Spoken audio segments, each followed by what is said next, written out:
Assalamualaikum warahmatullahi wabarakatuh. Selamat pagi semuanya. Perkenalkan, nama saya Resya Aprilia dari Prodi Teknik Informatika dengan NIM 2110186. Membahas sistem rekomendasi bantuan sosial untuk masyarakat Blok 4 kurang mampu berbasis kebutuhan. Pertama ada latar belakang bantuan sosial, salah satu bentuk intervensi pemerintah untuk meningkatkan kesejahteraan masyarakat bagi yang kurang mampu. Seringkali bantuan sosial ini tidak tepat sasaran karena kurangnya data yang valid dan sistem penilaian yang tidak akurat. Selanjutnya ada identifikasi masalah. Yang pertama, distribusi sosial di masyarakat Blok 4 ini seringkali tidak tepat sasaran. Yang kedua, tidak ada sistem yang memprioritaskan kebutuhan masyarakat secara objektif. Ada batasan masalah. Sistem rekomendasi berbasis primer seperti pangan, ekonomi, kesehatan, dan pendidikan. Selanjutnya ada tujuan penelitiannya untuk menyediakan alat bantu bagi pemerintah dalam distribusi sosial yang lebih tepat sasaran. Dan selanjutnya ada objek penelitian dan waktu penelitiannya. Objek penelitian ini dilakukan di Jalan Caringin Blok 4 RT 02 sampai RT RW 12. Adapun waktu penelitiannya dimulai dari 15 Januari 2025 sampai 29 Januari 2025.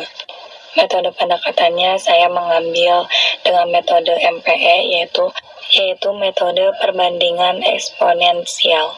Tahapan penelitiannya yang pertama, mengumpulkan data dari survei dan wawancara kepada masyarakat. Yang kedua, setelah mengumpulkan data, yaitu mengolah datanya dengan menggunakan metode MPE untuk menentukan hasil atau skor yang paling rendah untuk menjadikan prioritas bantuan bagi masyarakat. Yang ketiga, ada pengujian sistemnya. Selanjutnya, metode pengembangannya menggunakan metode waterfall agar terstruktur. Selanjutnya ada landasan teori. Yang pertama yaitu penentuan alternatif kebutuhannya. Yang kedua penyusunan kriteria. Penentuan derajat kepentingan atau skala kepentingan. Keempat, evaluasi alternatif. Dan terakhir ada perankingan, ada profil. Profil ini kita menelitinya di Jalan Caringin Blok 4 yang terletak di Kota Bandung. Yang memiliki wilayah ini merupakan area pemukiman tradisional. Struktur organisasinya yaitu ada kepala daerah, yaitu seperti ketua RT RW-nya. Kedua, tim pendekatan masyarakat. Ketiga, ada tim distribusi kebutuhan untuk masyarakat. Di sini ada kriteria bantuan sosialnya: pendapatan, pangan, kesehatan, pendidikan, dan status ekonomi. Tipe kriteria ini yang pertama ada pendapat. Pendapat yaitu aku kasih kos. Kenapa? Karena semakin kecil semakin baik. Untuk pangan, kesehatan, pendidikan, dan status ekonomi yaitu benefit karena semakin besar semakin baik. Ada langkah-langkah pengerjaannya. Yang pertama, mengumpulkan alternatif dari RT 1 sampai RT 5. Yang kedua yaitu menetapkan kriteria atau sebagai perbandingan relatif kriteria yang dibutuhkan. Dan yang kedua, setelah menentukan kriteria, lalu memberikan rentang nilainya. Seperti pendapatan, jika pendapatan lebih kurang dari 1 juta yaitu 1. Yang ketiga, menentukan bobot atau tingkatan kepentingan kriteria. Untuk bobotnya, pendapatan 30%, pangan 25%, kesehatan 25%, pendidikan 10%, dan status ekonomi 10%.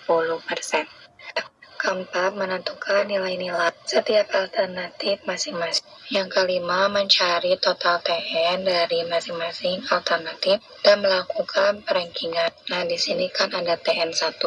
TN1 itu bisa dikalikan, bisa dipangkatkan. Misalnya 5 pangkat 3. 5 pangkat 3 berarti hasilnya 125. Nah, TN ke 1 yaitu 5 dipangkatkan sama 3. Terus 3 itu dipangkatkan dengan 5, 3 itu dipangkatkan dengan 4, 4 dipangkatkan dengan 5. Hasilnya di bawah. Lalu ketika sudah, lalu totalkan.